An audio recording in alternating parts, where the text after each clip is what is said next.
would you be willing to trade all the days from this day to that for one chance, just one chance, to come back here and tell our enemies that they may take our lives, but they'll never take our freedom?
Anti-Tyranny News Radio here on UCY.TV.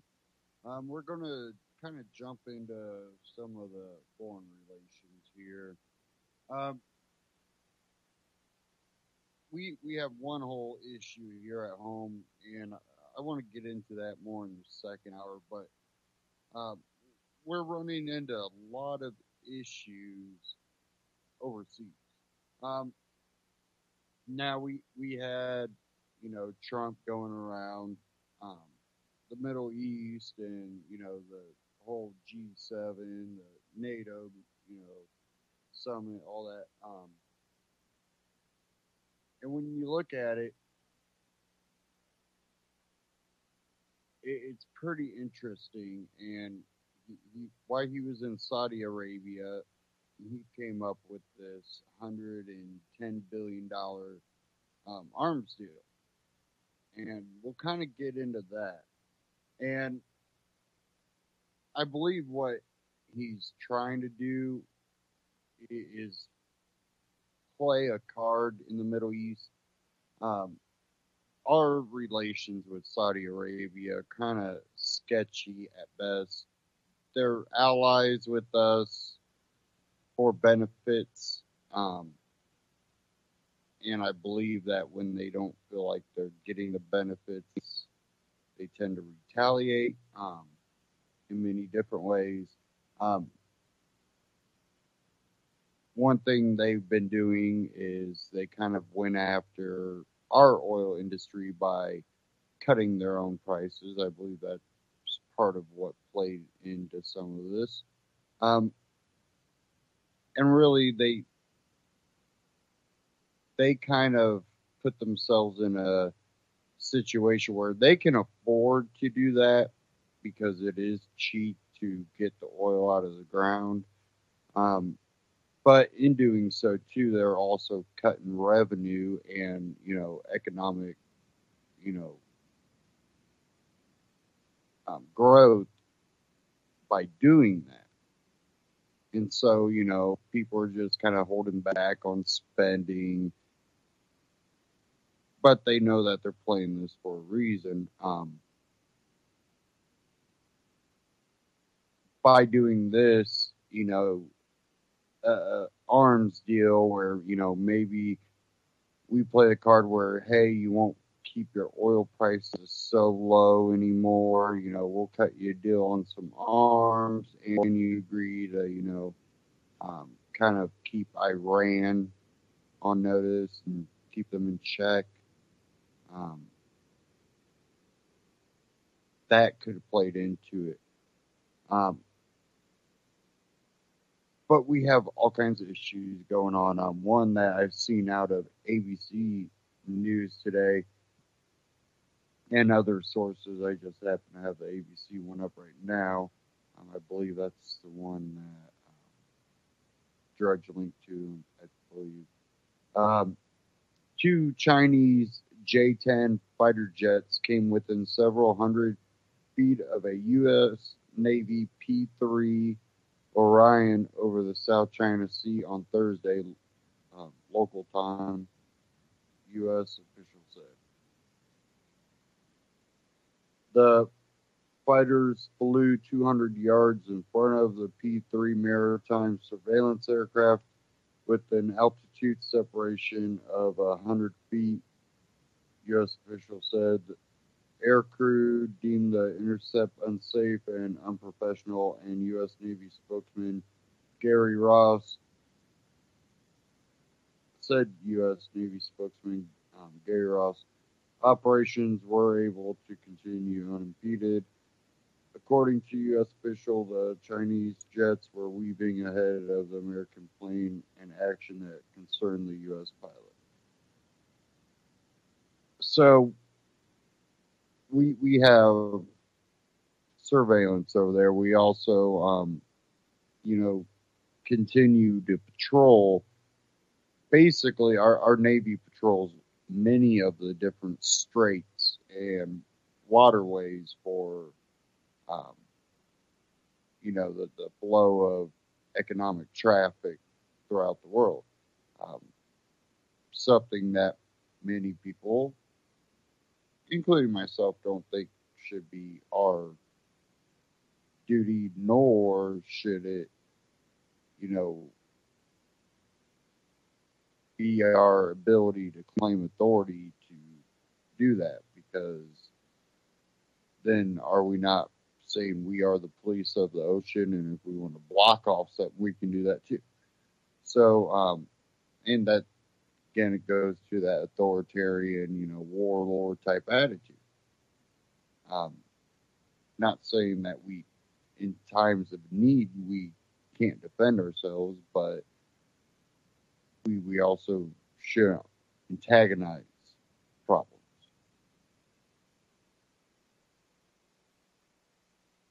It says the encounter appeared to have occurred the same day that the U.S. Navy destroyer USS Dewey sailed within 12 miles of the Mischief Reef in the South China Sea, conducting a freedom of navigation operation by the artificial island claimed by China.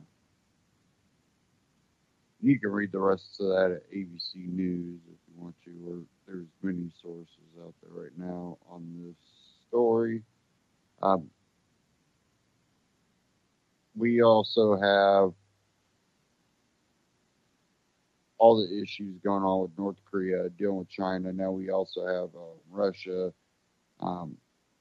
basically kind of poking, saying, don't antagonize North Korea, basically. So now we basically are getting into another Cold War, maybe, or World War, which I've claimed that we've been kind of in this World War, but it's not been in the typical way that we remember World Wars. A lot of it is being done digitally, propaganda. One thing we've done, or, I can say I've done, and a lot of alternative media have done, and have appeared on, which for good reasons, but we also have to understand there can be another motive to it, and I think we've seen that when this network kind of stopped having so many libertarian leaning people on, and that would be, the Russian, news here in the U.S. Many people know what I'm talking about. And the thing is yes, they allow a lot of the issues to come to the front that you won't see on mainstream media, but they don't have, a loyalty to the belief in freedom. Their main goal is to create, issues within the country. If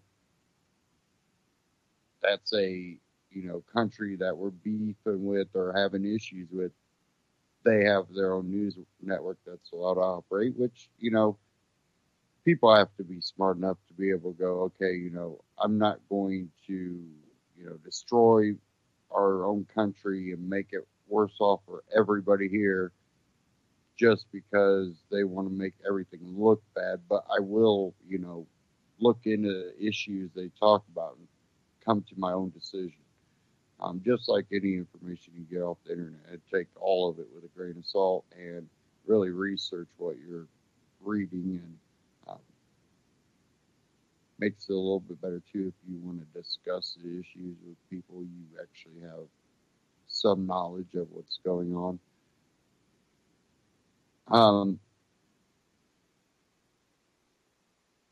With all the stuff going on in the Middle East too, I've talked about it. I'm not against people immigrating to the U.S., but I am against us going into countries, destabilizing it, sparking more radicalization of people, and then going, hey, let's open the doors to all these people, not knowing, which ones coming in are a part of some rebel alliance that's wanting to target the U.S. It doesn't make sense.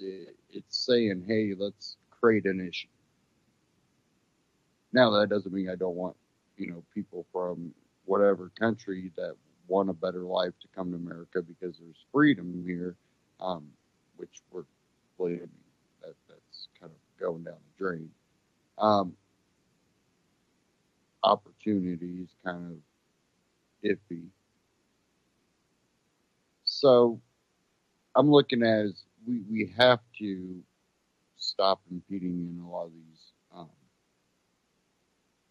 wars, and then to help finance wars, hoping that we arm the right side. We know how that kind of worked in Syria, so in Iraq. So we can, maybe that might not be a great idea. I want to play a real short clip, just a minute clip. Rand Paul on Fox Business. So let me cue that. Here we go. Let me play this clip real quick. And this is on Trump's $110 billion weapons deal with Saudi Arabia. To you, explain to me what you didn't like about that deal. My concern is what will the Saudis do with the weapons? For example, we know from Hillary Clinton's emails that were leaked, through WikiLeaks, we know that she was concerned that the Saudis were giving financial assistance and arms to ISIS and to other radical Islamic groups in Syria and around the world. We know from Bob Graham's investigation of 9/11 that there are many who imply and believe that Saudi Arabia might have had something to do with 9/11. We know that Saudi Arabia is currently involved in a war in a neighboring country in Yemen in which tens of thousands of civilians are dying, and there's a humanitarian crisis created by this war. So I'm concerned, what will Saudi Arabia do with these weapons? And I think the weapons, in a way, belong to the American public because American tax dollars go to developing these weapons for our defense.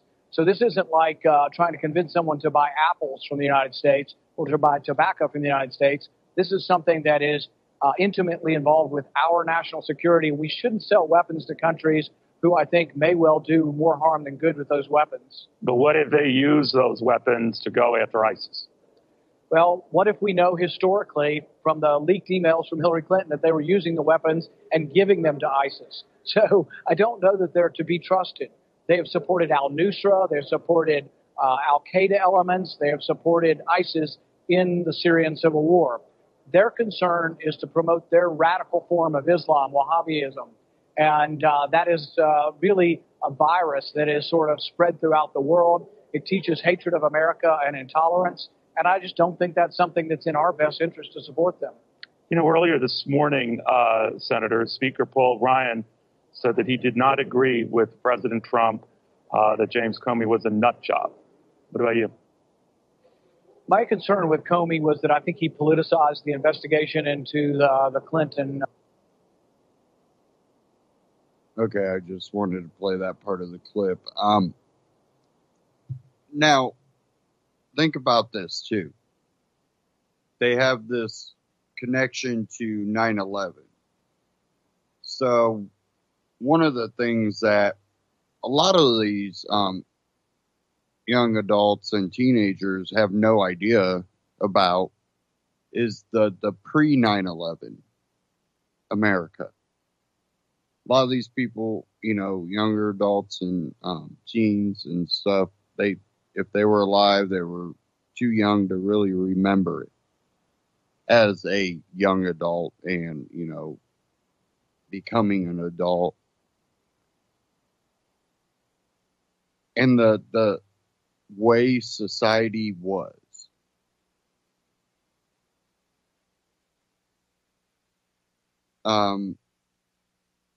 What I seen was there was a lot less racial friction. Now, I'm not saying everywhere. I'm just saying my experience. And a few people that I've talked to, their experience, there was not so much racial tension. We grew up, whatever race, all together, never really looked at each other in any type of, racist way. There might have been the one or two racists, but they were kind of the outsiders. And that came from multiple, races there. And it was one of those deals that, we, as growing up as teenagers and even before that, there tend to be more freedom, more relaxation, more ability to explore ideas, become inventive. There was that optimistic view of the future, and it's almost seemed to flip flop. And I've had to take a break from the whole news cycle, and really just get some relaxation time, because it's really amazing how much just tension, friction, and just all kinds of bad ideas out there, and they're taken seriously. And by now, I think intervening in every ordeal overseas, that should be a card that's way overplayed by now. Our involvement in the Middle East is starting to become the same cycle of history that we continue to see in the Middle East. Now, we are heavily involved over and over and over. And it's not like we're making anything better.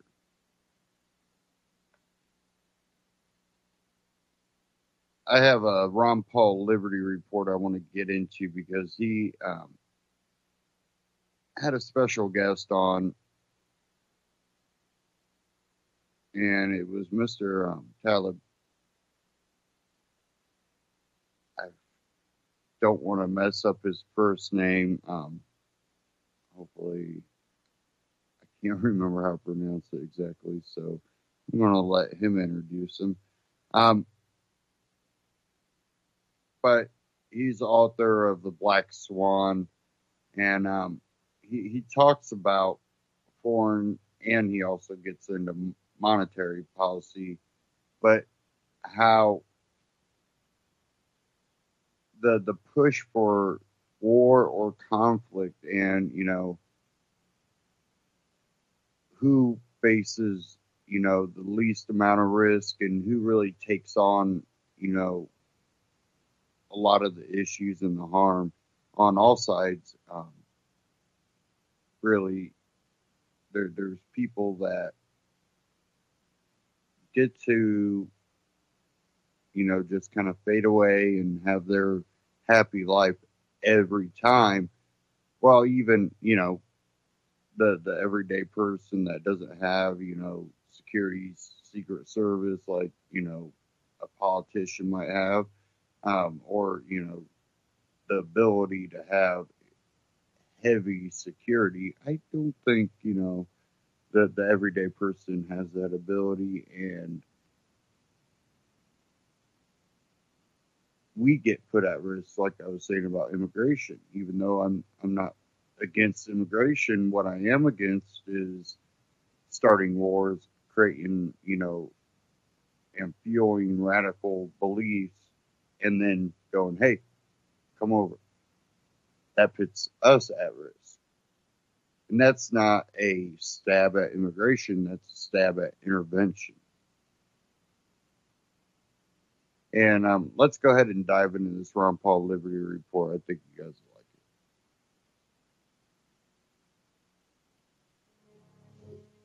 it.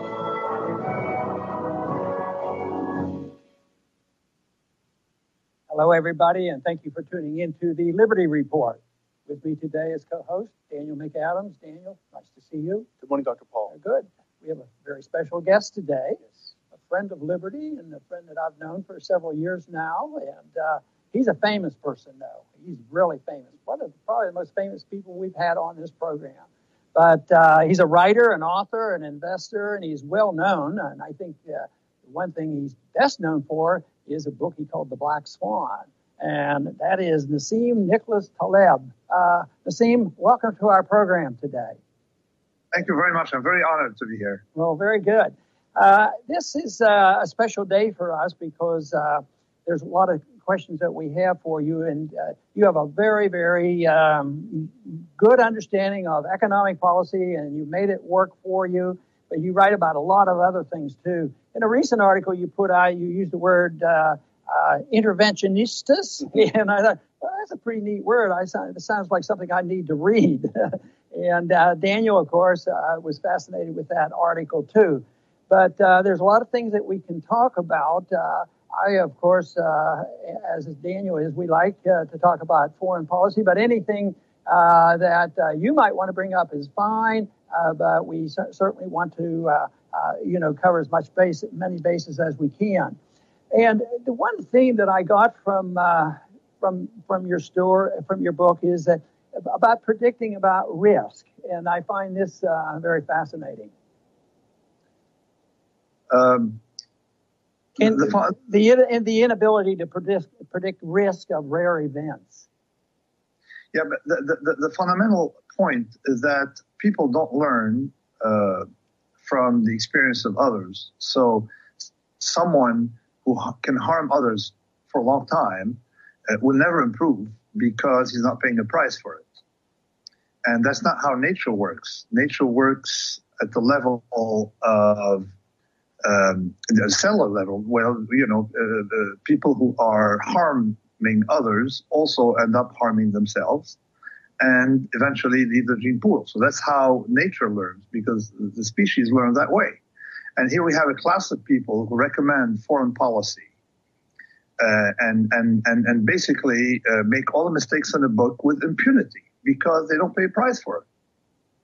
And you refer to that as skin in the game. Is that correct? Skin in the game, exactly. Lack of skin in the game. Now let's imagine that you had the pilots who were absolutely unharmed by crashes, you see, and without a mechanism, and people are stupid enough to put them back on planes, and then they would crash a plane, kill all passengers, and continue. Well, that system would eventually lead to complete systemic destruction. And that's what we have now in foreign policy. Foreign policy is largely determined by a minority of people in Washington who have a mental defect, the complete mental defect, and they don't learn from the experiences of others. They don't learn from anything. So, for example, people who are recommending an interventionist foreign policy in Iraq recommended, again, the same thing, to install democracy, so-called democracy, and then we'll see what that means, in Libya. And, of course, they recommended subsequently the same thing in Syria. Now, people typically, I've been a trader most of my life, people learn from their mistakes. If you blow up, you're out of the gene pool. And you end up with people who end up learning. And we don't have that with foreign policy. And you bring the same people back. So we don't have a mechanism. And that's the result usually of a very centralized system that ends up being dominated by what we call the elites. And these elites eventually destroy the system. And they've done it once in Egypt, pharaonic Egypt, when it was a centralized nation state. And they've done it once in China. And they're going to try to do it again in America today. So it probably would be safe to say that the neocons probably need a little skin in the game. Maybe they would change their attitude. And also it sort of fits my thought is that maybe this sort of explains why old people who don't fight wars are generally the ones who push us into war, and young kids who have to do with all the fighting. Unfortunately, too often those individuals don't do the fighting. And then, of course, one thing that was always annoying to me was to run into the chicken hawks, we called them. Yes, they were gung-ho over all this war, but they never dared put their own skin in the game, at an earlier age. And sometimes they'd get, and I don't fault them for trying to avoid the war, but I fault them for being willing to support the war. But when their numbers came up, they found ways to avoid the danger that they had to face. See, I don't think at any time in history have we had as many people taking transferring risk to others. At no point in history. I don't know, if you read the history of the Roman Empire, you realize that most emperors, less than a third of the emperors died in their bed, and had life expectancy been longer, even fewer would have. So the emperors, many of them died in battle, and many of them were first in line in battle. Like Julian was first in line when he died, when he was killed by a Persian by a Persian spear on the frontier on that, and so we never had that before. What we have today, so many people who sitting in the New York Times, a Washington office, or sitting I don't know where, can dictate foreign policy at zero risk. Well, and of course an air-conditioned office and the comforts of life. But we never had that before. Two things that we need to figure out: that even in nature, you have a predator-prey game that has to include some kind of reciprocity. It's never complete aggression. But with these people, we don't have these breaks. Daniel. Yeah, and it's interesting. It's not even do they operate with zero risks, and I'm thinking specifically here of those who populate the think tanks along the Beltway. As a matter of fact, when they do mess up, when things do blow up, they actually find themselves advancing. There's more money from the defense contractors to fix the mistakes. We're talking about yet another surge into Iraq and Afghanistan after the last several were such disasters. So they actually even benefit from their mistakes. But I found it was a little bit frustrating because I think you made the most compelling case against interventionism. We try to make the case here on the show so much, but you almost sort of boil it down into epistemological terms. The inability, the incapacity to acquire enough knowledge to solve problems where you have no skin in the game. You're not part of the process. You have no understanding of the cultures that you're operating in the arrogance of the people in the State Department who will come up with another idea or the next idea or another one. I think it's just so compelling, this whole idea of information, the inability to have information. Yeah, actually, I even speculate that if you send the people in the State Department, you put them all on sabbatical and let them do what usually low hormone people like them do usually, which is pottery or whatever it is, and would have a lot more peace because they messed things up. It is well known that in the early stages of a discipline, say medicine, you usually cause a lot more harm than good. And it takes a long time for discipline to start improving. Now, meanwhile, these people manage to continue because at the macro level, you may never have convergence. Like in medicine, if a doctor kills too many patients, at some point, he or she will have to stop. Whereas in the macro world, you don't quite identify the source of the problem. You cannot really zero in on who caused it. So things can continue for a long time. This is very dangerous. This is the best argument against interventionism by saying that two things. Number one, that those who decide in favor of interventionism usually are never harmed by that. And the second point, that in a complex system where you don't see cause and effect very well, you have to minimize things that can cause chaos and not maximize. And these people don't get the point. They're educated in the 60s and 70s, or educated today, but with books from the 60s and 70s, when we still didn't understand complex systems. Today we understand complex system, and anybody who knows complex system would tell you this is complete nonsense. Mm-hmm. I want to go back to, this prediction of risk and these rare events. I understand that, but what about the category of inevitable consequences of bad policy? We do know that certain things happen. If governments do A, B, C, it generally leads to, bad unemployment and maybe price inflation, maybe weak economies, these sorts of things. So there are some consequences that we can predict. Is that part of this inability to protect rare events, or is it the precipitation of these things that government brings about, and we don't know exactly when they're going to occur? Actually, it's one way. In Anti-Fragile, the last book, penultimate book, Skin in the Game will be out, I guess, in 6 months. But in Anti-Fragile, I explained that how systems become fragile because of government intervention. How if you stabilize things artificially, they will look smooth, and they will look. They will give you an impression of some kind of solidity, but in fact, they will weaken progressively and collapse in one block. Sort of like what happened in Syria, what will happen in Saudi Arabia, the smoothing out, or what happened in the U.S. with the smoothing out of the economic cycle. You smooth out the economic cycle because they think that things should be smooth, and you fragilize it. Of course, if you put government officials in charge of nature, they would try to eliminate the season because the seasons make no sense to them. They want perfect thermal stability, and they would destroy nature. So that kind of what is called over-stabilization and interventionism. These two mechanisms typically fragilize things in the long run. Now we understand the process rather well, but Washington is sort of like dominated by people who are neither practitioners to realize that we don't fully understand the world, nor smart enough to understand complex systems and things that are second order. Second order effects dominate in foreign policy and complex domain, and they only focus on first order.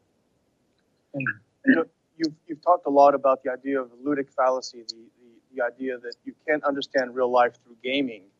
And as I was reading that, I was thinking of how much of our foreign policy is dominated by gaming. You always hear there's war games. We're war gaming this issue, we're war gaming the other. They have this sort of set responses. If this happens, then that happens. But you've said this is an absolute impossibility. It sounds like it would be a waste of time to do all of this war gaming and the other thing. I think that the best foreign policy and the best defense should be in trying to get involved as little as possible in things we don't understand. That's the first level.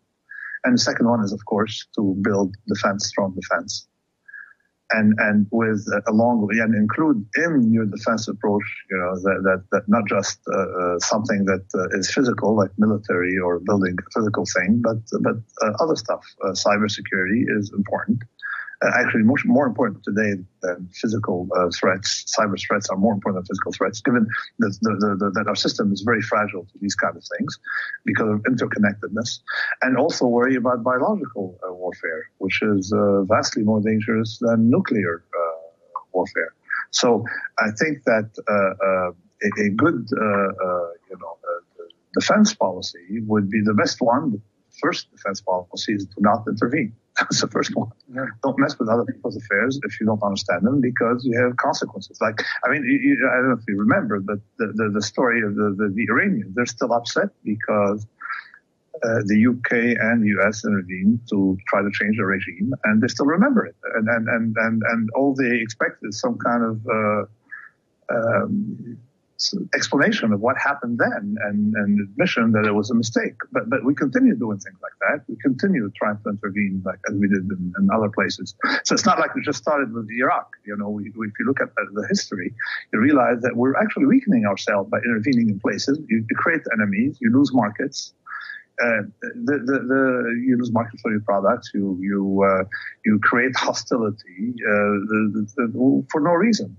And we're not going to fix the world. Let other people fix themselves. And it could be that the best way to fix the world is to put the people from State Department in some kind of, summer camp for a while. That's the best way, and things will get better. Like for a long time, we knew that most of the efforts by the smart people in the community was. In ancient times, was to distract the patient to avoid having the harm done by the doctor. You see, iatrogenic. Except for surgery, doctors were shortening the life expectancy of patients. It's the same thing today with foreign policy, and it's almost an identical problem because in both cases we're dealing with a complex system. Mm-hmm. You challenged the quantitative economics as not being very successful, and you're critical. And it's that group of economists that frequently say, well, when there's good times, maybe some are saying it now, generally at the end of a cycle, they say, it's different this time. Our charts show this. It's going to be different. It's perpetual wealth, perpetual growth. It's different this time because our computers tell us this is so. Could we play on that a little bit and say, well, maybe it is going to be different at this time. Maybe we have a greater distortion and a greater bubble than we've ever had before. And maybe the correction, when it finally comes, will be different this time. Is that overstating a possibility, or would you think that is no, I think along these lines, because the last crisis was worse than the preceding ones because the world was in a situation that was even more fragile because of connectivity and because of a larger role for what I call the empty suits, people in the Fed. So and since the crisis 2008, under 8 years of Mr. Obama, what did we do? We increased debt. We basically solved no problem. And they injected Novocaine in the system. So they did numb the system. And now we have high hopes that President Trump, who basically is buying the market on its highs, Obama bought the lows. As Mark Spitznagel keeps insisting, that, someone should tell him that you're buying the market at top prices. And now we're inheriting a situation of 20 trillion debt, say maybe 15 to 25 trillion, because there are a lot of hidden liabilities and a lot of some hidden assets. And we have interest rates at zero. You can't intervene when you need them. And the class of people in Washington who got us here, there's no skin in the game. They're still there, and they have no clue about what's going on. So no, these times are maybe different in a scale of things because we put too much Novocaine. And when a patient wakes up, Novocaine may become ineffective. So that's that. And we have had too much pseudo-stability. Nassim, I wanted to ask you a little bit about the last recession. When that hit, did you anticipate that things would turn out the way they did? Some people thought, the whole thing will go down and major events would have to occur. Major events did occur, but we didn't have a new monetary system, and they limped along. So what was your anticipation back then? Did you think that it would work out about the way it happened? Well, I was expecting the system to fix itself by having more bankruptcies, which basically destroys debt and transforms it into equity. What happened instead is a shifting of the cost of the mistakes, namely, increase in debt, and the insolvency of banks, shifting that burden from the private sector to the public sector. That I did not expect. Nor did I expect, for example, that in 2010, the bankers would pay themselves the largest bonus ever in history, thanks to Mr. Geithner's intervention. So this I did not expect. So I told myself, they're putting a lot of Novocaine or they're putting a lot of painkillers, and you can make a cancer patient look a lot healthier, and while at the same time let the tumor increase, and this is what happened. So will the system correct itself? Maybe some structural change on the part of President Trump will give a boost to the economy, to the world, that would cancel out previous mistakes. I don't know. This is rather unknown territory, but on balance, I'm rather pessimistic. Daniel. In one of your more recent articles, you made a point that I think would cause a lot of alarm in Washington among the experts. You said that had these interventions for the last 70 years in the Middle East, particularly in the case of Palestine and Israel, had they not taken place, had outside players not become so involved, they would have found a way, in some way, to work out the issues. We've been involved for a long time, and I think that would terrify people to hear that. Now, let's look at the situation. 1947, if the Palestinians didn't get, if you let people decide, fight or bargain, do things, they would have ended up, the Palestinians would have ended up settling with the Israelis. 1947. Of course, 1948, we had another chance, and it did not happen. And 1967, of course, and every time the Palestinian, got the worst offer. So it's sort of a situation where like missing an opportunity to miss an opportunity. Now, why is that so?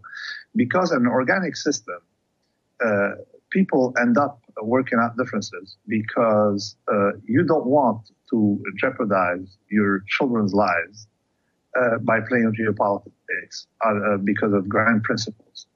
Like Saudi Arabia initially and other Arabs were prompting Palestinians to resist. These guys are sitting in very comfortable homes, and the Palestinians were in refugee camps. So it's very nice to let someone else suffer for your own principles. But people in general end up engaging in commerce. And I have some familiarity with the area.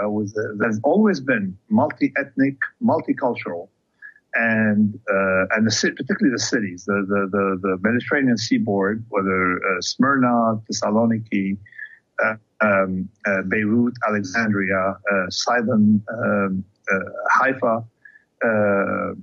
You look at these cities, they had Armenians, Jews, Christians, Orthodox Christians. They had all these people, and they got along.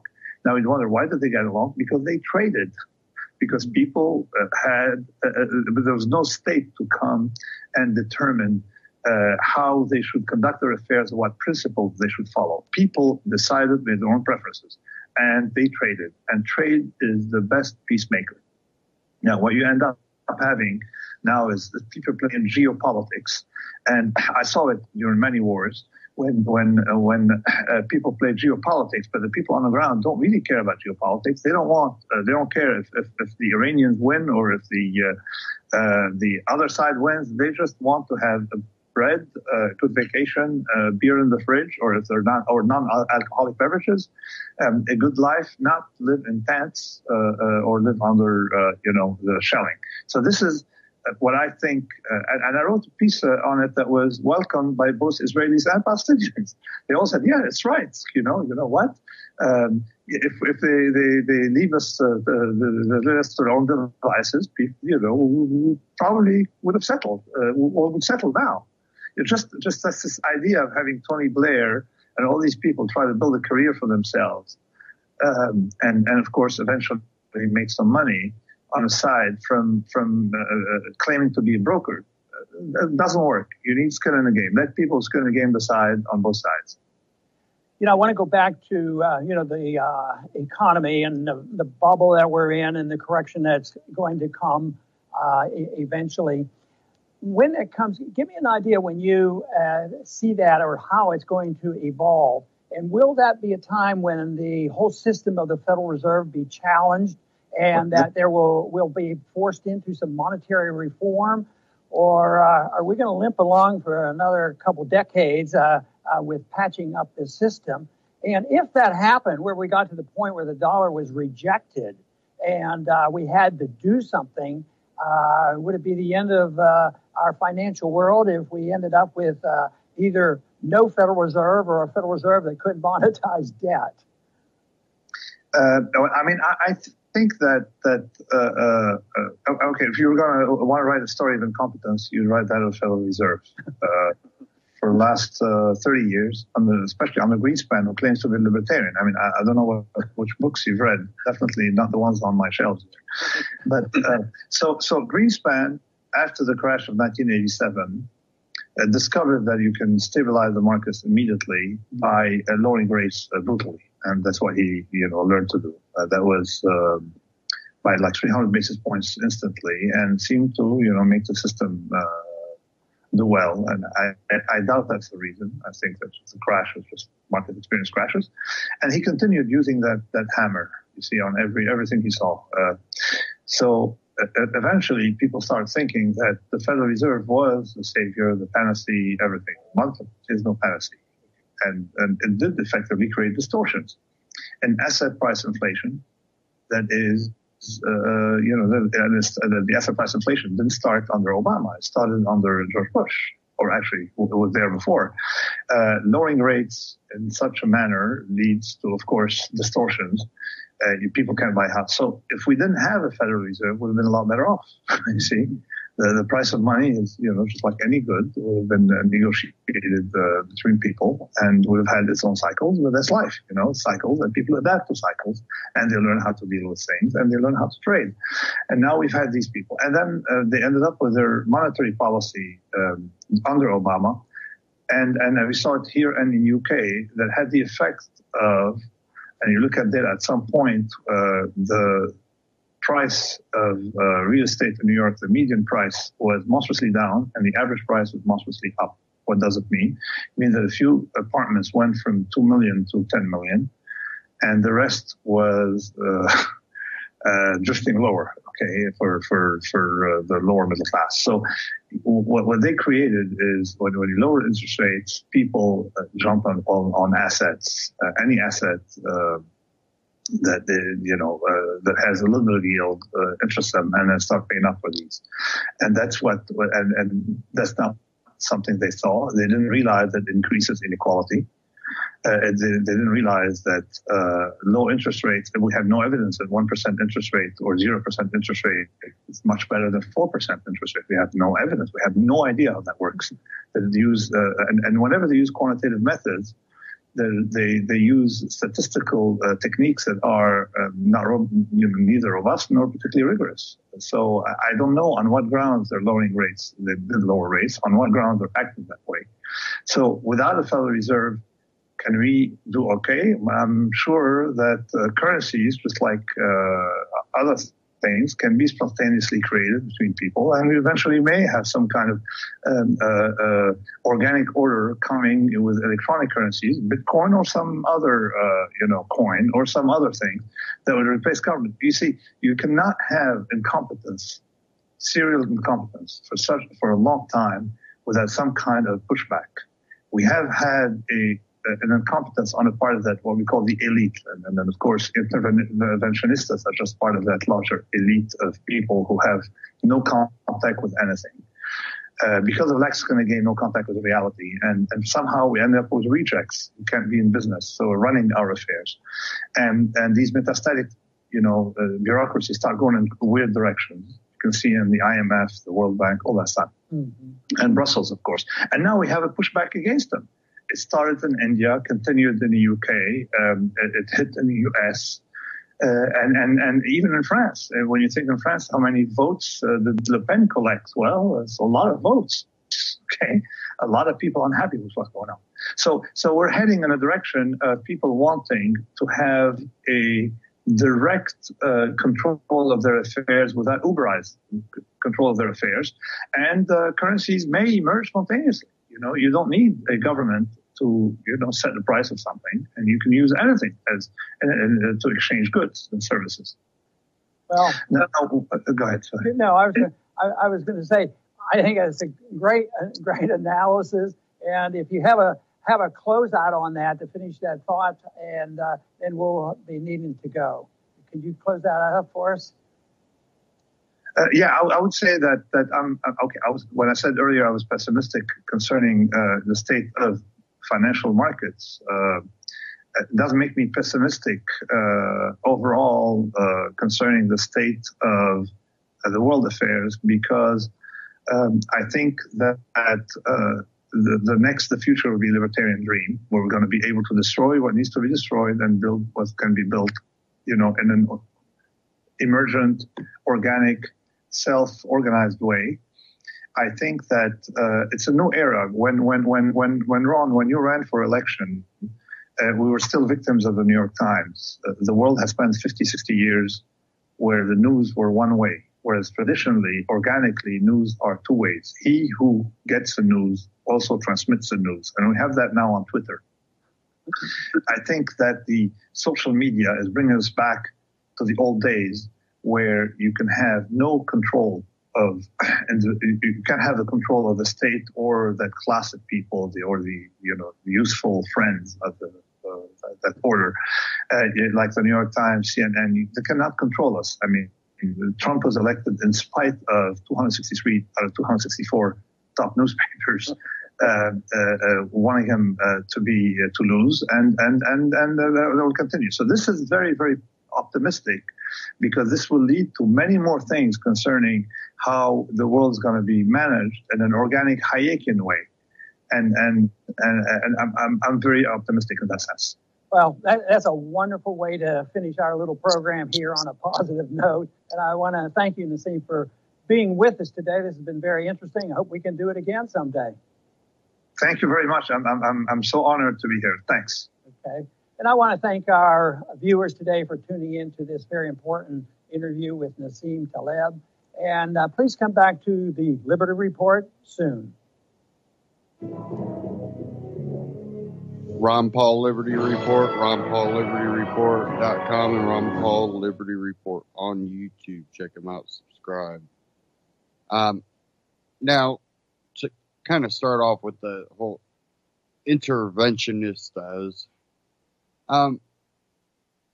we have the same people continually rotating through, government and the military industrial complex that want to continue on the same, I need to be, the great commander in some sort of way of something that will go down in the history books. I really believe there's a group of people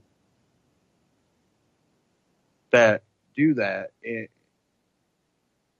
they might not even realize it, but again, he kind of talked about it. I think that, he kind of points out a few things that, these people are kind of, that's how they are brought up to, believe, like the hoorah type, just always go for it.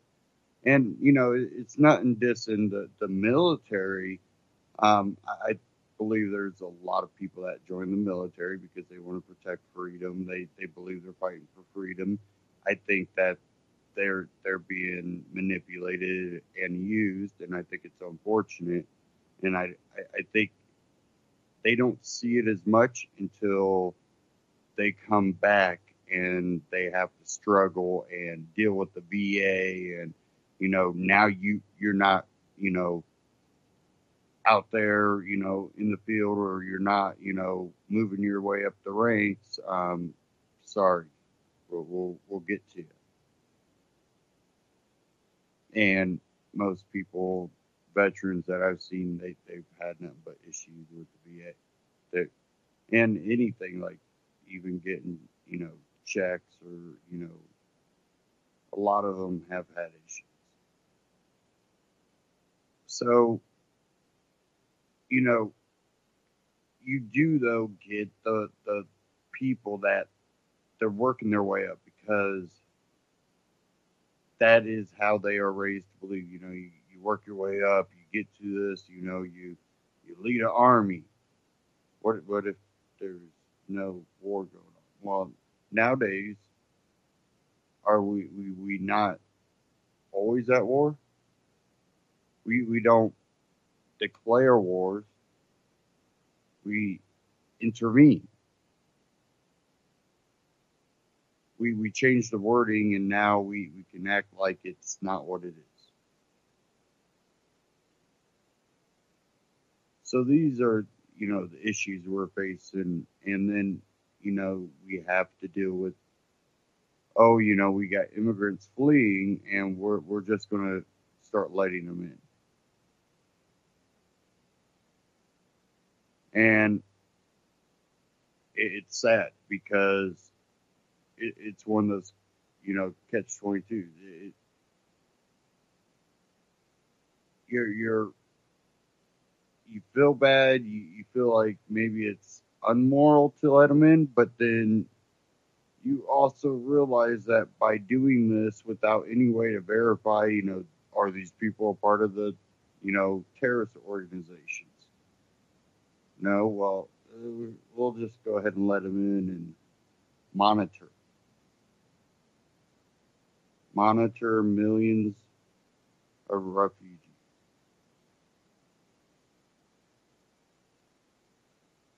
It again, we are now the post, 9/11 era. Again, kind of like what I was talking about at the beginning, we don't really realize how much freedom we lost unless us that were, adults, young adults, teenagers growing up, before 9/11,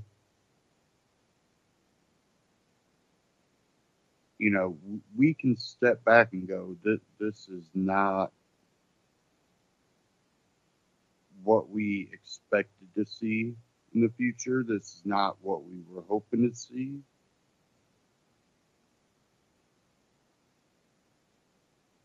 We've gotten to a point where you can't speak freely without being, attacked. People, literally have, their jobs lost, and luckily I'm in a position where so far I've been able to speak freely. But again, we're under that threat where we even see at Fox News, it seems they've, been targeted by the left. Anybody that has a powerful voice at Fox News, they're going after each top person, and they're working their way down.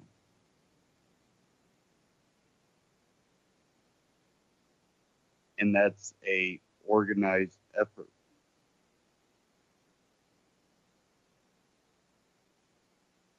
And that's really the only mainstream conservative channel that's out there. And now any mainstream will be strictly left-leaning. Do you think any Republican has a chance? Do you think that might even be what played into Trump being the Republican nominee, the Republican, president?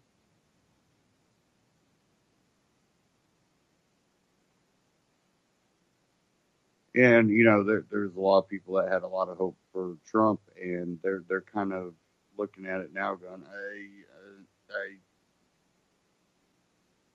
I don't know what he's doing. And again, it goes back to whatever he does probably won't give you great opportunity. If that happens, it's only because,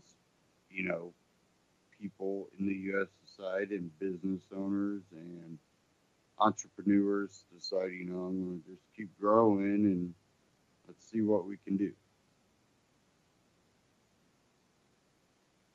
And that kind of depends on if they feel like they can innovate and expand without all of a sudden just being attacked. Now, in this day of age, if the government's not in your way, the social justice warriors are. I seen an article about a taco stand or something like that being shut down basically because, well, owners weren't Hispanic or Latino or, Central America, they were white.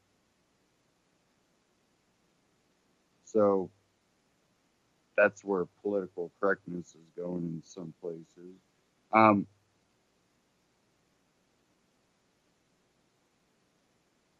I think we're reaching a period where people are starting to finally get fed up with it, though.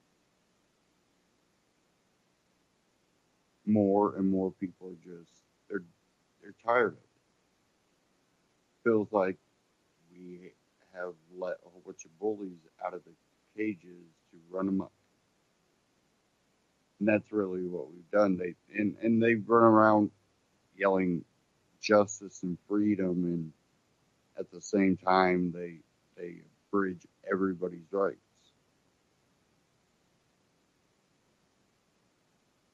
Because they feel offended. And half of them, they're just taught to take everything extremely emotional. I mean, you see what some of these people break down and snap and just flip out and go crazy over. And you have to wonder. And, I had a very young military person tell me that that in certain boot camps they have it where if the drill sergeant is offending or being hurtful towards a recruit, that the recruit can hold up a card of some sort. And I'm listening to this and I'm like, what? And he's like, oh yeah, and then they're not supposed to mess with you. And I'm shaking my head. I'm like, what? That's really gonna help them for when someone's shooting at them. Hold up your card. Maybe they'll stop shooting at you. And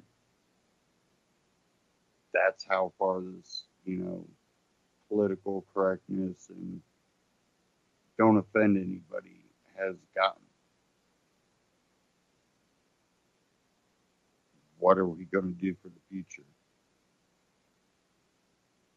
Now, at the end of that Ron Paul Liberty Report, he was talking about the economy, monetary policy.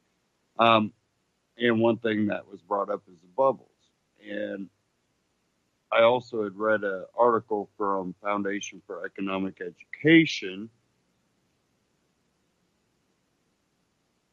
And this one is titled, Any of These Three Bubbles Could Be About to Burst. And let me get this fully pulled up here.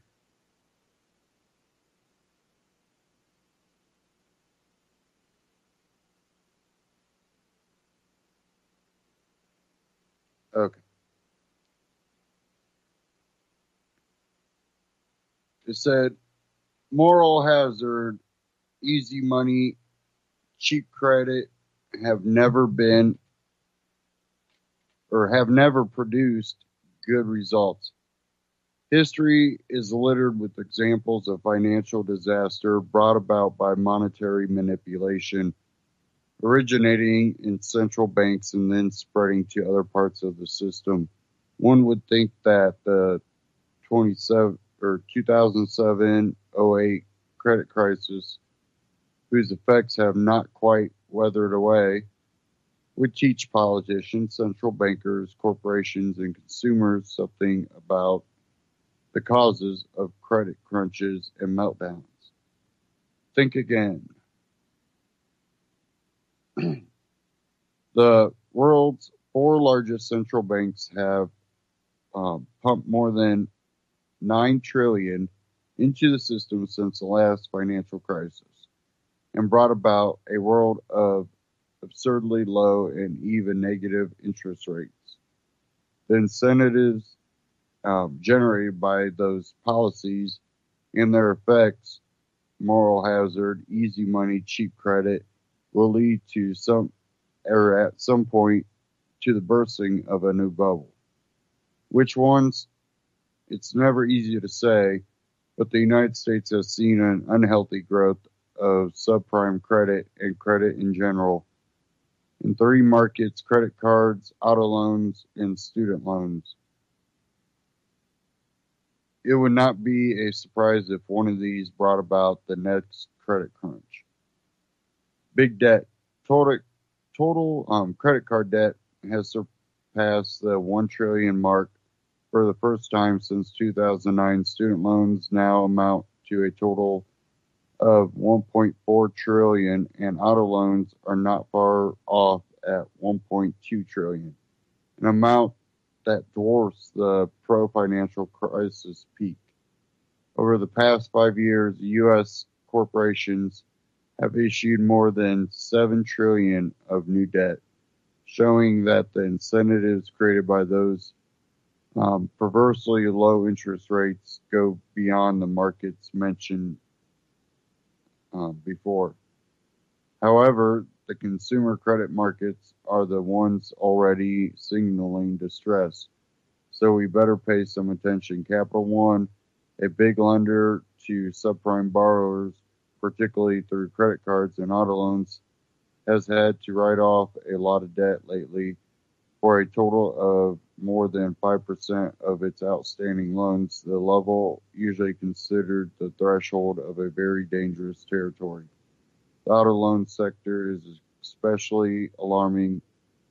Auto sales doubled in the last 7 years and are now at an unprecedented level, as happened with mortgage loans before the 2007-08 debacle.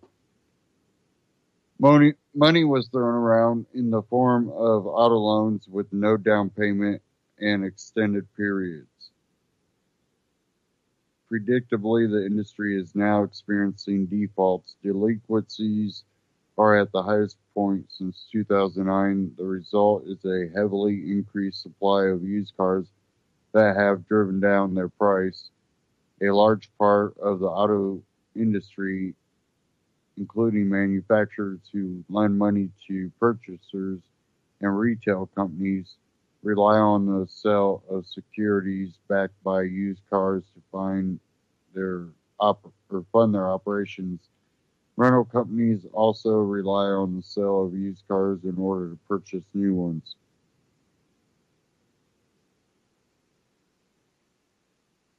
Deja vu.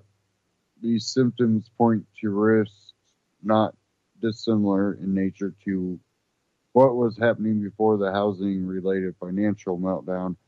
Banks are beginning to reduce outstanding corporate lending for the first time since that crisis. Total loans at the 15 largest U.S. regional banks in the first quarter of 2017 were $10 billion below the previous quarter, a very significant reversing of trend.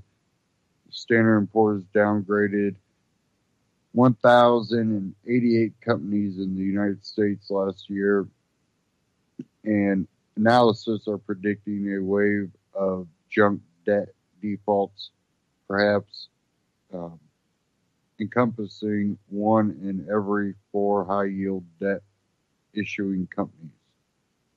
One can never tell exactly when a bubble will burst or which corner of the financial system will be the epicenter of the earthquake, and when these looming bubbles explode, the main culprit will be the irresponsible policies that were supposed to prevent future bubbles. And that created the perfect storm of moral hazard, easy money, and cheap credit once again.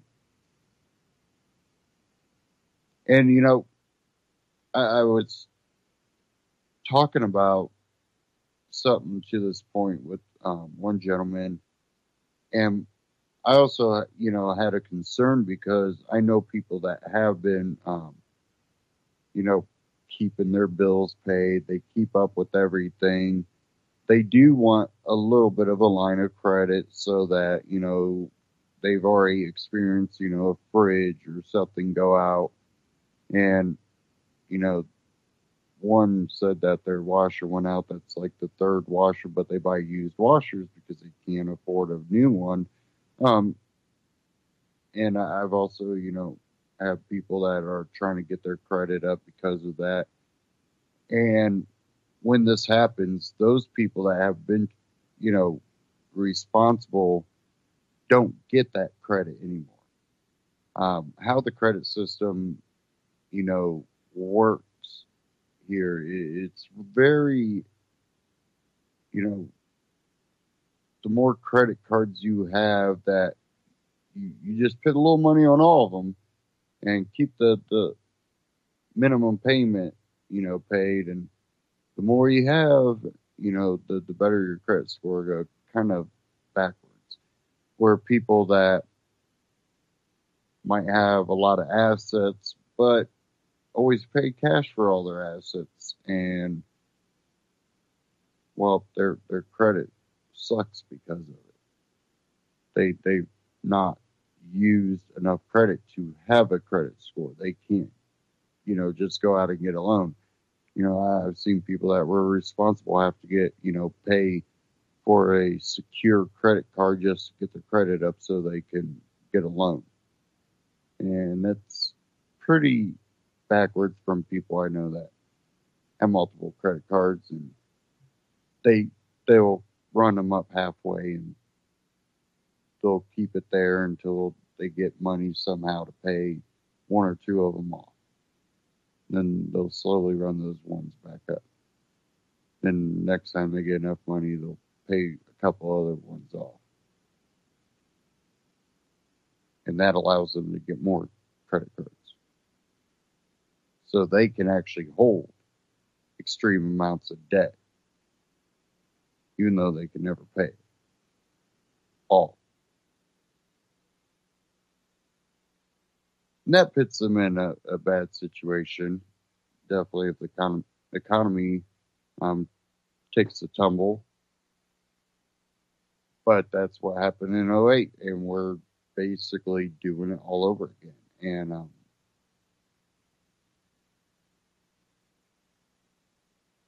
remember all the talk that went around when the last one happened, where you have people going, oh, you know, we should have debtor prison and all this. Well, maybe we shouldn't put policies in that make this possible, that will put out cheap credit.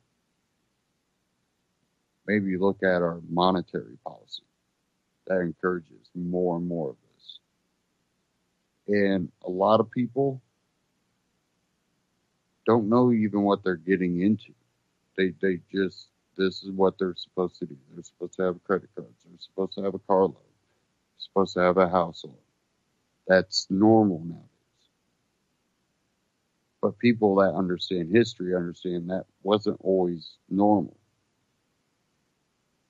until we started operating on a credit system. Get everything and pay it later. When at one point, you know, you were supposed to save up your money and buy these things. People could save up and buy a brand new car. You want to know how bad inflation is? Most people couldn't pay cash for a new car.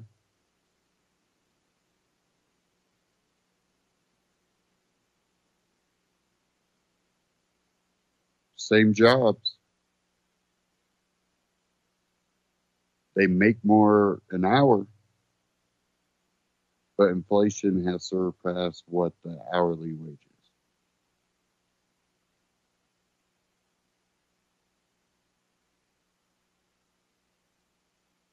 Because credit has been so easy that even companies, they're running on credit, giving people credit. Why don't they just pay more? Either way, that company's still running on credit. Guess what? They pay you how much money you all decide to, strike. It's for them, it's not a good business decision.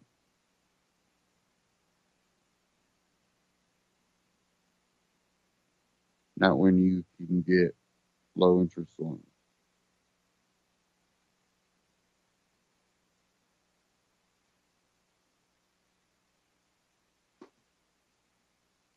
Okay.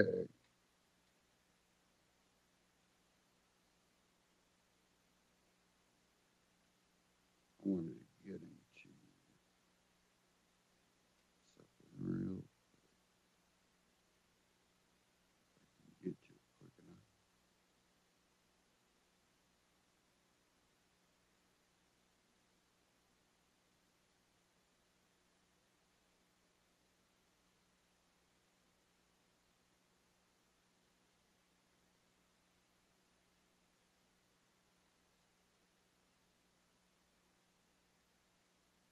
Sorry.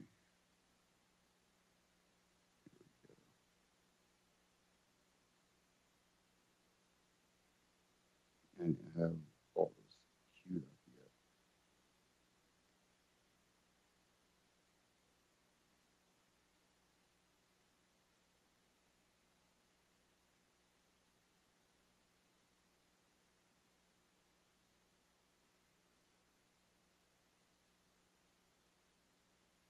Okay. I want to get into Bitcoin a little bit because we were talking about monetary policy. And again, I've had people tell me, Bitcoin has, they've been telling me this for a couple of years now, Bitcoin hit its top and, it's really not going to go farther beyond that. It's not probably going to reach that level for a long time again. And at the same time, I watched it go up and up. I have one here from We Are Change. Bitcoin at 2,000, but what to look for now.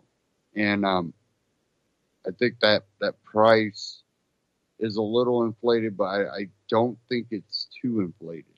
I do think, maybe 18, 17 would be more of a correct price for it. But because it's gained traction, that's what's inflated it.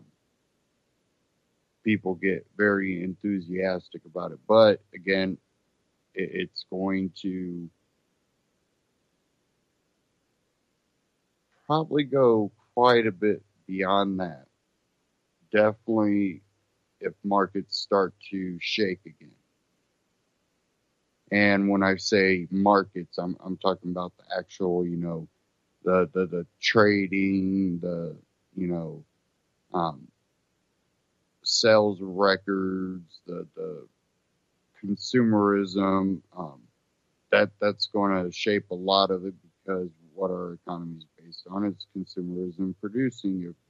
Our market's what we do produce here still, and if it expands, I think that it slowly goes up from here, very slow. If even though consumerism might continue, but our production goes down or stalls, it can go up fast. But let me go ahead and get into this here. We are change.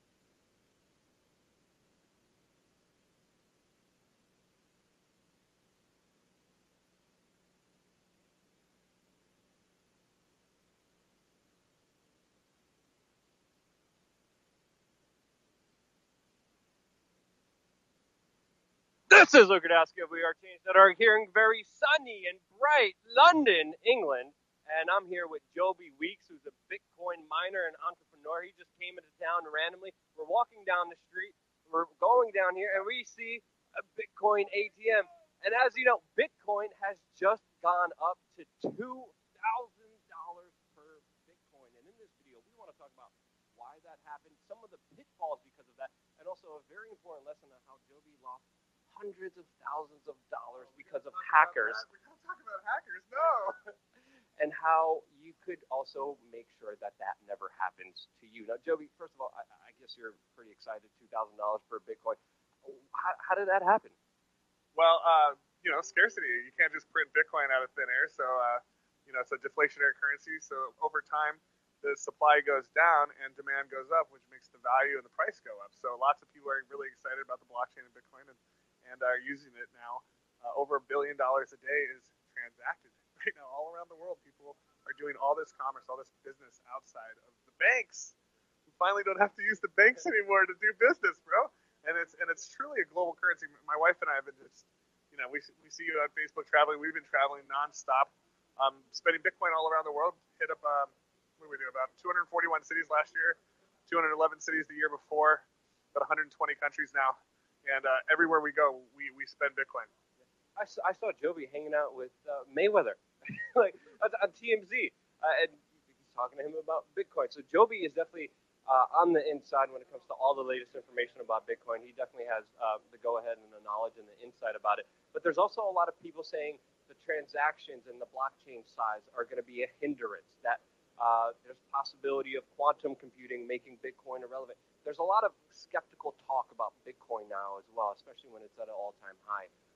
What's your kind of understanding of the skepticism and your talking points against that? Well, truth comes in three phases. First, people, laugh at you and they don't believe you, and then it's violently opposed, and then it becomes self-evident. So, we're still kind of at the laughing stage right now. People don't believe it. It's only a $25 billion market cap. That's nothing. I know hedge fund guys that run more than $25 billion, and that's the entire Bitcoin global economy. So we're not even like a pimple yet to these bankers that are moving around $8 trillion a day. I mean, think about it. The oil cartel does $1 trillion a year. The pharmaceutical cartel, $1 trillion a year. These bankers do $8 trillion a day. What's $25 billion to these guys? But we're sneaking up on Western Union, MoneyGram. We're sneaking up on PayPal and Venmo, right? And what's cool about Bitcoin, and it's good and bad. You can't reverse transactions. So merchants like it because they don't have to deal with the fraud and the chargebacks and stuff. What a big problem though is by enabling you to not have a chargeback, all the transactions are bundled into a block and loaded to the blockchain. And so when that block is loaded, it can only hold 1 megabyte of transactions, about 2,200, maybe 2,300 transactions every 10 minutes. Well, that's about 7 transactions a second. Imagine if there's millions and millions of people using Bitcoin all the time, those transactions get backlogged. And so the fees are going up for the miners. I'm a Bitcoin miner, so in a way it's good because we make way more money the higher the fees go, but at the same time it slows the network down, and some people it's kind of forcing them with like the micropayments to move into other cryptos like Ethereum or Dash or Zcash or Monero, etc., which we're also mining those as well because, hey, we want to MySpace never expected Facebook to knock them right off the podium, and I think the people that are running Bitcoin need to come together at consensus this weekend in New York City. It's a big event. We need to get some consensus. Half the team wants to go to SegWit. Half the team wants to do Bitcoin Unlimited. And it's like, are they going to hard fork it? Or are they going to expand that 1 megabyte block to have it be an 8 megabyte block so we can handle 8 times the transactions so it doesn't have to be backed up so long? Who knows? We just want a solution to happen, someone to fix this, and so that we don't have to split Bitcoin. But something's got to give. I've had a couple transactions I've sent that used to only take a split second to move, and now it takes a day or two, depending if I don't want to pay a huge miner fee. The transaction, is backed up. So yeah, that's kind of the big issue here in Bitcoin. That's why Bitcoin is only $2,000 a Bitcoin, which is the highest it's ever been, but it should be 3,000 right now, and it's not because we're kind of at a stalemate here between the SegWit versus Bitcoin Unlimited factions. Whenever the news breaks about what actually happens with Bitcoin, we're going to be reporting on it. And it's also very interesting to see other alternative coins also skyrocket in this kind of boom of Bitcoin. Now, I've seen Steemit, which is a social media platform that we're on, just skyrocket up as well. All these altcoins are going up. But there's also a very important lesson and a lot of security issues that people need to be aware of, but they're not. And you definitely experienced one of these issues with the hack. And I think it'll be valuable for the people out there listening and watching to kind of hear your story and how to prevent being hacked and having your Bitcoin stolen. Because your story is really just unbelievable what happened to you. That was a bummer, man. I didn't get hacked. It was the telcos. Those are the guys that are the weakest link. AT&T, Sprint, T-Mobile. Those guys are the ones that are culpable. And when you're a Bitcoin disciple, an evangelist, like me, I talk about Bitcoin like 75 times a day or something. So I've been very outspoken about it. And so when we run a mine, I'm part of a club called Bit Club, which is now like one of the top 10 biggest Bitcoin mines in the world. And we've mined $80 million in Bitcoin. We're paying out members in over 80 countries around the world. And, long and the short, you become a honeypot and the hackers are like, we see you're making about $100,000, $200,000 a day. So they target you to try to hack you. Well, if they can't hack you, they'll go to the telco and they'll go to T-Mobile. And so what basically happened to me is one day my phone stopped working. And I called T-Mobile, like, what's up with my phone number? And they're like, oh, your phone number's been forwarded. Forwarded? Well, bring it back. Unforwarded. Bring it back to my phone. They're like, oh, sorry, you didn't call and do this? I'm like, no, I guess I'm being hacked or something. Or you guys are being hacked. You're the ones that, because when you set up your Gmail account, you have to use a phone number or PayPal or your bank account or whatever. And so then if you forget your password, you click forgot password and they send you an SMS code to your phone number, right? So that you can get back into your account. So, PayPal and these guys still haven't figured out Google Authenticator. And two-factor, T-Mobile doesn't use two-factor. That is bad, T-Mobile. So anyways, I put notes around my account. Please freeze my account. Don't port my number. Don't forward my number. Hackers are targeting me. Stop it. So they're like, you can trust us, sir. You got our word that we're going to protect your account. I'm like, you sure? You're going to protect my account? Yes. Okay. So I got my phone number back. About 3 or 4 days later, my phone's not working again. Call up T-Mobile. Hey, man, so can you read the notes around my account? And before asking them anything, so they read the notes. They're like, yes, it says do not forward, do not port. You're being hacked. You're being targeted. Freeze the account.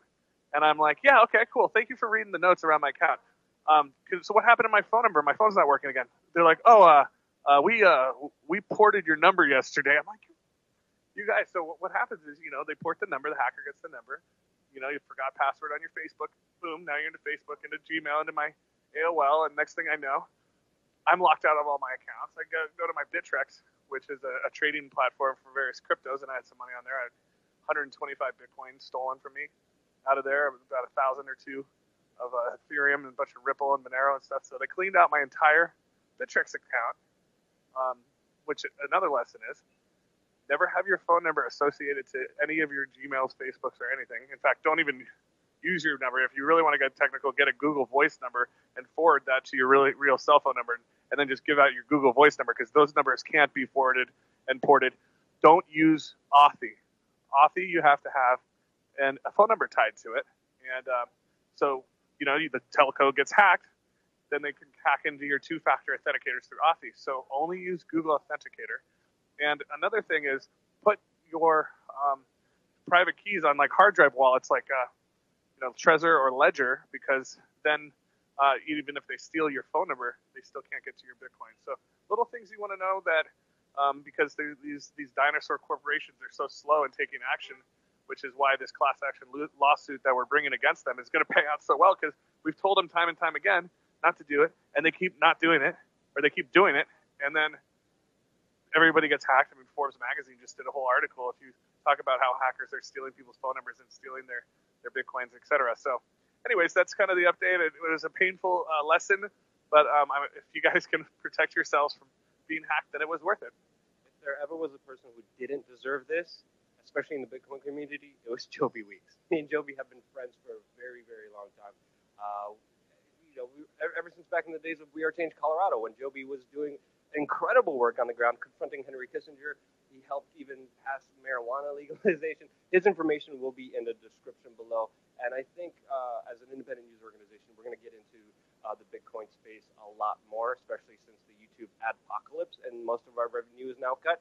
We're going to be looking at Bitcoin and all these other companies to kind of raise and finance real independent media. Joby, thank you so much for just the incredible, important information. I'm going to leave you with the last words here because I know Joby always has so many damn things to say. It's always fun to be around you. Yes, so if you don't have Bitcoin, get some. Even if it's $1, $10, $100, just get some. I always like to use this example here. Hold this for a second. This is my favorite example. Okay, so in 2010, I got these 2 credit cards. They both say Visa. There's one Visa number, and there's the other Visa number. You see their Visa cards? They can be spent anywhere Visa's accepted. Oops, Visa. Well, I only have $400 in 2010, let's say. So I put $200 on this Visa card and $200 on that Visa card. Okay? Now, this one's backed by Bitcoin. This one is backed by Bitcoin, but they spend at the same locations. Okay? 4 years later, right? This Visa card still only has $200 on it. This one has $40,000 on it now. And now, what is it? 2017? $200 worth of Bitcoin in 2010 is now worth about $500,000. They both spend the same places. Why on earth would you continue to use this Visa card backed by dollars, which never gains in value? In fact, the government prints all this money, making all of our money worth less and less and less. Inflation is theft. Inflation's a tax, right? So instead of spending on this Visa card with a fiat currency that loses value, put your money on this Visa card backed by Bitcoin, where it gains value. It spends the same way. So that's what I tell people is like, switch. You can just switch right now and start mining with us if you want to have machines that print money for you. It's great. So there'll be descriptions of all that kind of stuff, and it's great to see you again, Luke. I'm so glad you were in London. I'm in London. We're just flying through. We're just here on a layover. So we got some Thai food, and voila, we got a Bitcoin ATM right here. It's a good time to do a story. Thank you so much, Joby. Louis.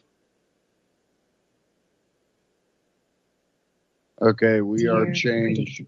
That again was Joby Weeks, Bitcoin miner, someone that's been in alternative media for a while and in the Bitcoin movement for a while. Many of you might know who he is. And like I said, never put all your eggs in one basket, but like you said, put a couple of dollars into Bitcoin. You don't have to go buy a full Bitcoin at $2,000. You can purchase, Bitcoin in increments and, put $5-10 in it and see what happens. People will spend $5, $10, $20 on lottery scratch-offs or, buy a lottery ticket every week. But then they'll say, oh, I'm not going to, get into Bitcoin. And they've made it so easy nowadays. Bitcoin is extremely easy. And mining has become, something that definitely a lot of younger people understand. Maybe if you're older, you might not understand the mining of Bitcoin as much as, well, let me get this app or let me get, a card backed by Bitcoin.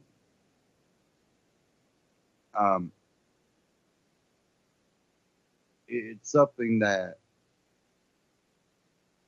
it's definitely a hedge,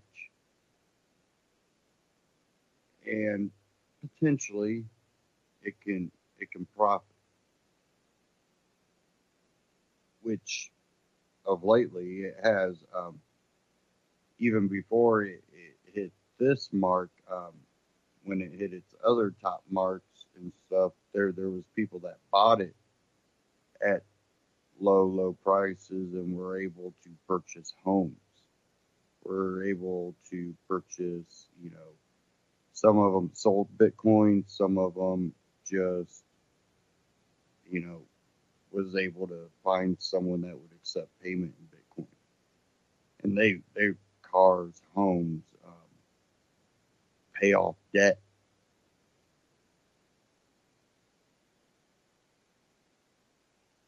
And nowadays, it's extremely easy to use Bitcoin, and whether it be YouTube or search engine, you can find any information you need. We Are Changed does cover Bitcoin quite a bit of lately. Trying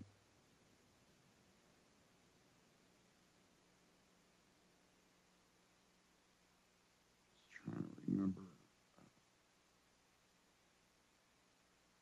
Jovi's information, but I can't remember it.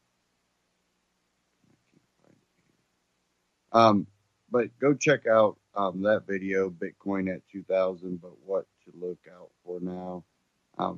Go check that out.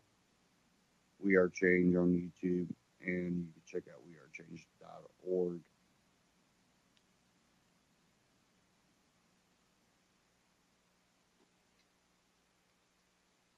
Give me a second here. I was pulling a couple things up here.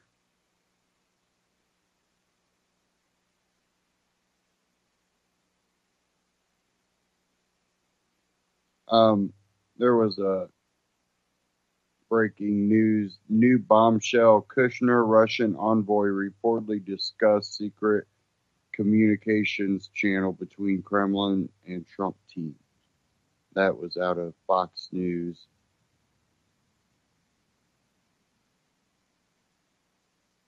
And I don't know.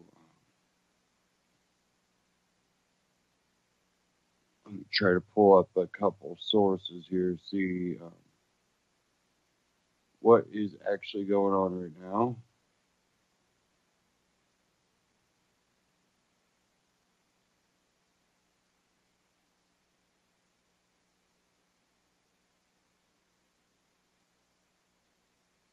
Of course, my one app wasn't working, so we'll just pull it up on the screen here.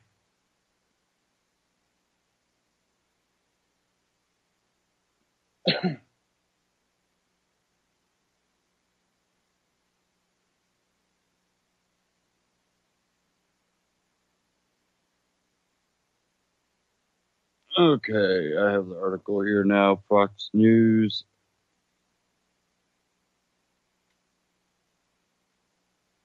And of course, it's still developing. Jared Kushner, President Donald Trump's son-in-law, and one of the senior advisors in the Trump campaign, or administration, was seeking a private communications channel with the Kremlin, according to a new report in the Washington Post. Kushner and Russian Ambassador Sergei Kislyak spoke of the possibility of coordinating a secret and secure communications channel between the Trump transition team and the Kremlin, the paper said. Kushner suggested the use of Russian diplomatic facilities as a way to shield their pre-inauguration discussions from monitoring U.S. officials briefed on intelligence reports, told the Post. And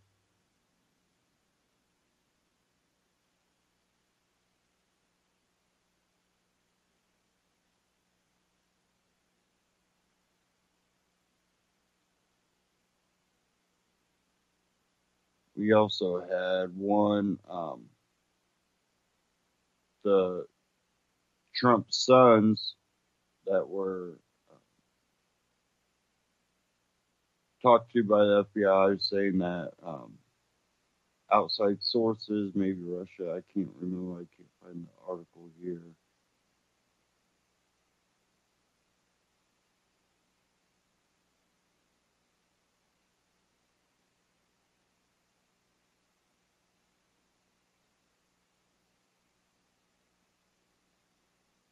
And of course, everything starts to freeze up now.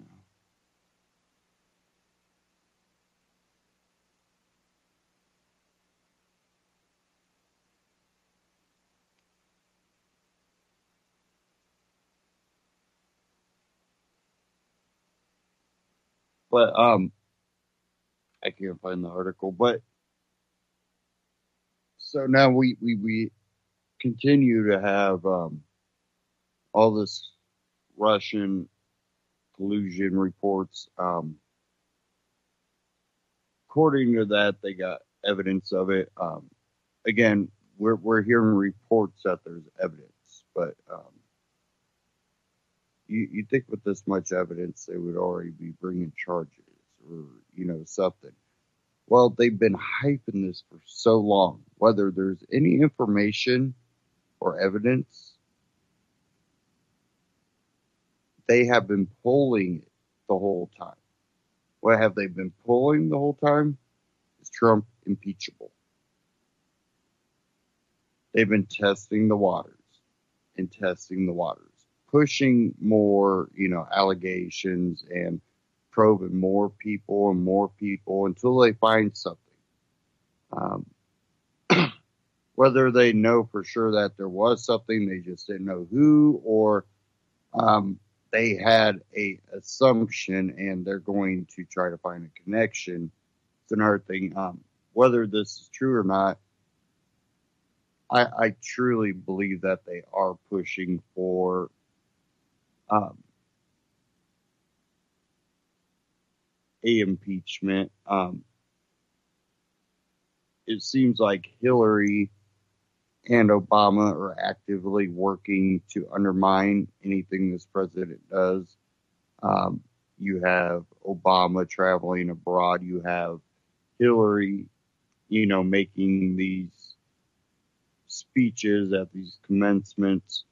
And it's all pushing towards, we never liked him. No one really wanted him president. Let's overthrow him. And you have Trump supporters, I think, kind of naively just going, "Oh, whatever, stop, get off his tail, whatever." And then you have people like, probably you and me. I know many of my listeners probably kind of look at it like we're screwed either way. What do we get with impeachment? We get Pence. Pence will probably be more establishment, neocon Republican. And he will, toe a certain type of line. He's just that type of polished type politician, which they like. He would be more progressive, even though as governor he wasn't as progressive, but he's establishment.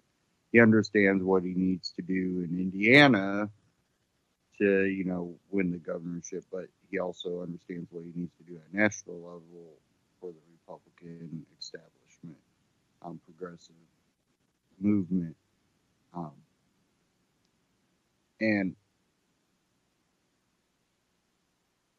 I think they're also trying to delegitimize the whole election process that took place and make it look like complete fraud and maybe overturn it, which would be a precedent that would definitely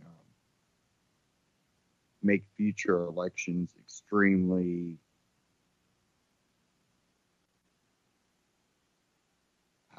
I think they would become violent and out of control to more of a civil unrest. If, a lot of people vote for one president, but the other one can claim, it's, government influence or outside influence from other governments, blah, blah, blah, blah, blah, blah, blah. And really, even without the evidence, start pursuing, and then people start getting upset. What would happen if, Trump gets impeached? How far would his supporters go?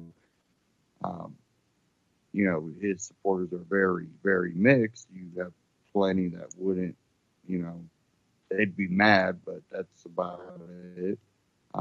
You have others that could be crazy, my president got overthrown. And, if you want to look at it, it's a sham at the beginning. Um, and I don't think our you know, people that are truly in power are going to let any elected official change the system right now, because I think they're trying to bring it down, and now it's becoming a battle of who will bring it down and what will come out of it. Now, I've said this before, years ago, because I've seen it just by what was going on with Obama and how far they were willing to push the envelope. And then to see, this election cycle, I really realize how far they're willing to push the envelope. And I believe too many people grew up on TV. And when I mean grew up on TV, I mean that was their one and only source of real entertainment in their lives. A lot of people from young ages were brought up on TV. And look at TV now. It's okay to watch TV. I don't bash, being able to watch TV. But I think you would really need to limit yourself, your kids, because when you start living in your shows, you have to know, you get emotional, you start living in a fallacy, and your reality and fallacy start mixing, and you expect things to be the way you see it on TV. And you have people that have issues that actually turns into, I think I can fly.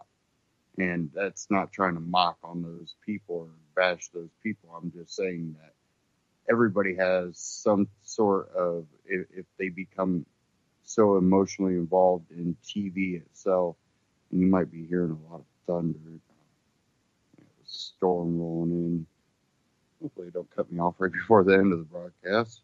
But people that become so emotionally involved, and then people that may have a mental issue or, a impairment, could take that even farther than what the everyday person does. But in some sort, that when they're that involved into TV and what they see there, they can be mocking it in reality. And I think that's the generation we have now, really running everything, is a lot of people that they grew up on what they've seen on TV. Everything has to be what they seen, what they grew up on TV.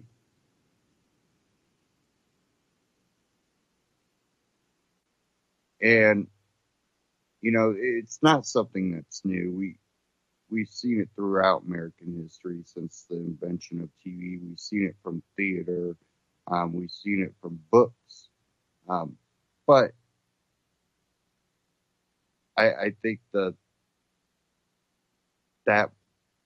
thing that separated, the fantasy from reality is, again, breaking down.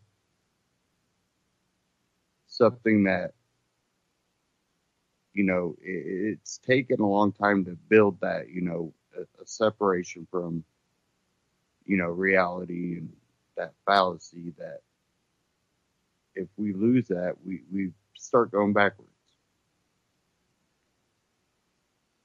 And hopefully, I think I'm seeing that turn in society, where it's not that we're going, you can't be gay, you can't be, transex.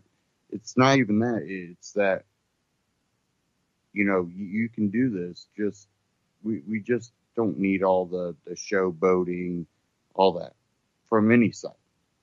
We're just tired of it all. Just let's all just live our life.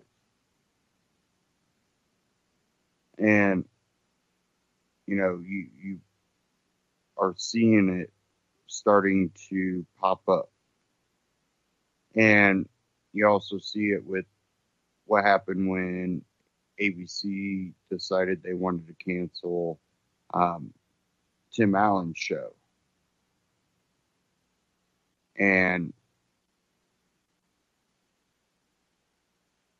what you realize is how much people are tired of this, let's be completely political correct and just, you know, let's bring up, you know, the gay or the lesbian or the transsexual community on everything and say it's, or even race, that everything's because someone hates these people. Like, no, I don't look at groups. So this has nothing to do with what we feel, or it's just everything has to be because you dislike this or dislike. No, it's like, no, that's what I believe. I don't care what you do, and that's fine as long as you're not hurting me. I don't care. You're not, coming over, knocking on my door and doing crazy crap. I don't care. You get to live your life too. This is supposed to be America. It's supposed to be free.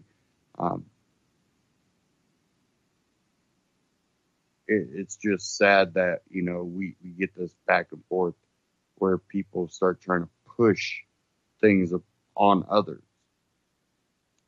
And people are like, oh, you have to represent, well, yeah, represent, but not in everything. You don't have to make everything a political statement.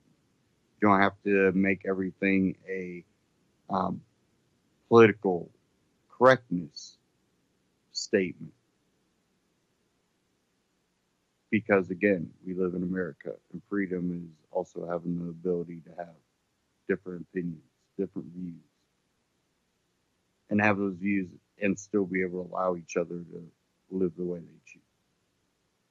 That means you have to grow up and be able to take criticism or take, a different opinion or different point of view without having to react on it, because you have a emotional reaction to it. What you do is you try to prove wrong.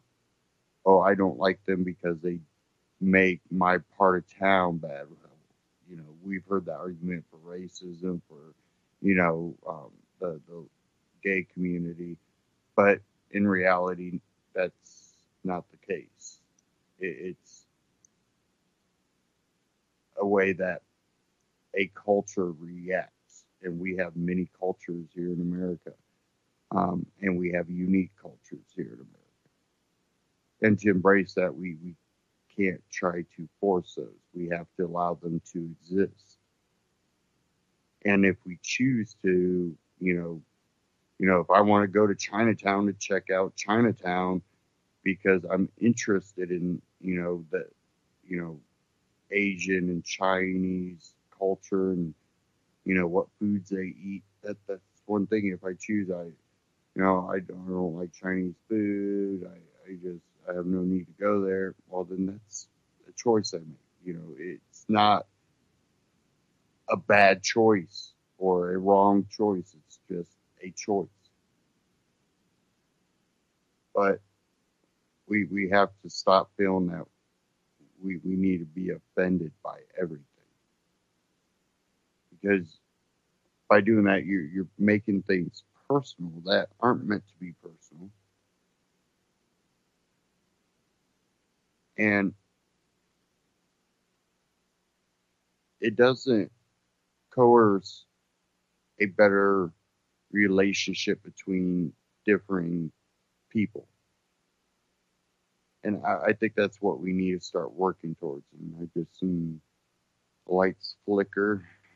That storm's rolling in. We've been getting a little bit of sprinkle, but I'm just wondering if that lightning's getting ready to come.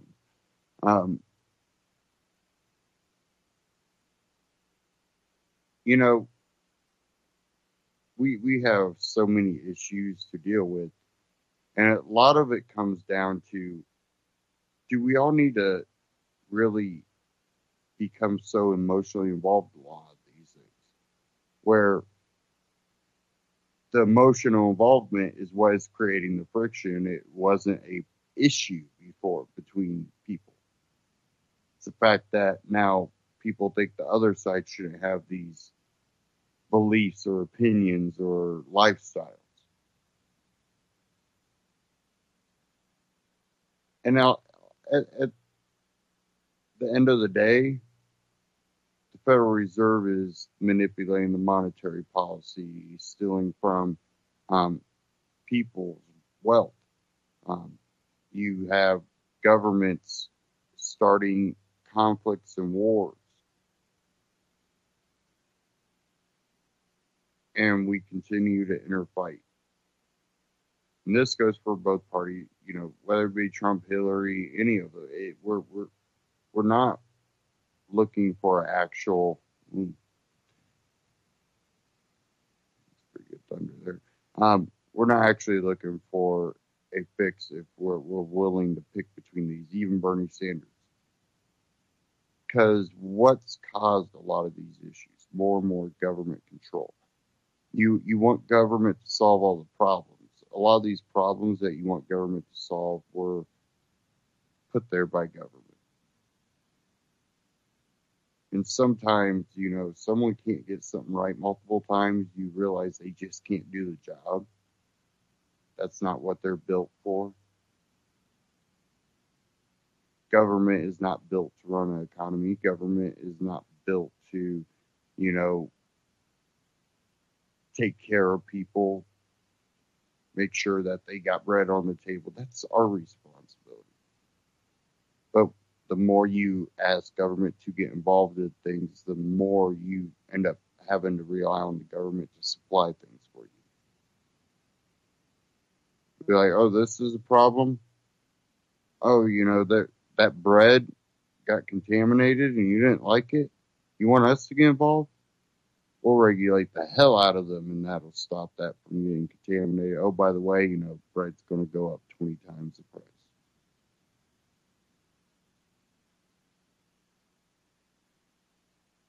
If you're afraid of the bread being contaminated, guess what?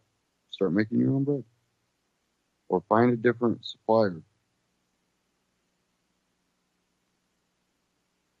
That's how businesses, thrive and fail. Someone that's contaminating the bread, guess what?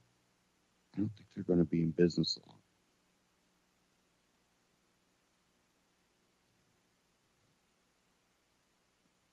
Well, we are at the end of this broadcast, and I want to urge people to go to ucy.tv, support UCY. There's a support tab. You can donate, and you can also scroll down to the bottom, click the Amazon tab, shop Amazon through ucy.tv. You get the same great price, same great shipping rate, and at the same time, UCY gets a little kickback that helps cover operating costs on the networks. And we were talking about Bitcoin, but I also believe in gold and silver too. That's one, egg to put in your basket.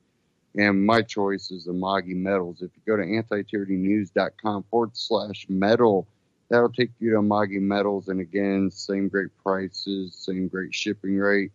And they got a great selection of different coins. If you want to pay a little bit more, get more freedom-oriented metals, that's a choice that you got through them. And they also accept Bitcoin payment. Check them out.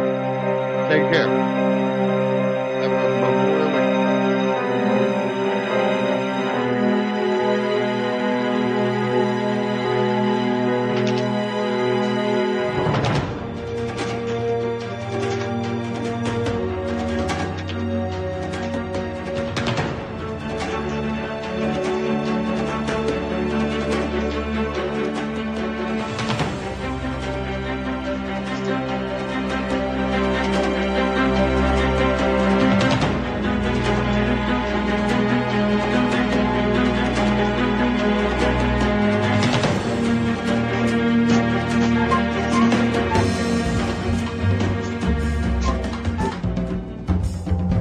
Truth on the Tracks you can catch every Monday night.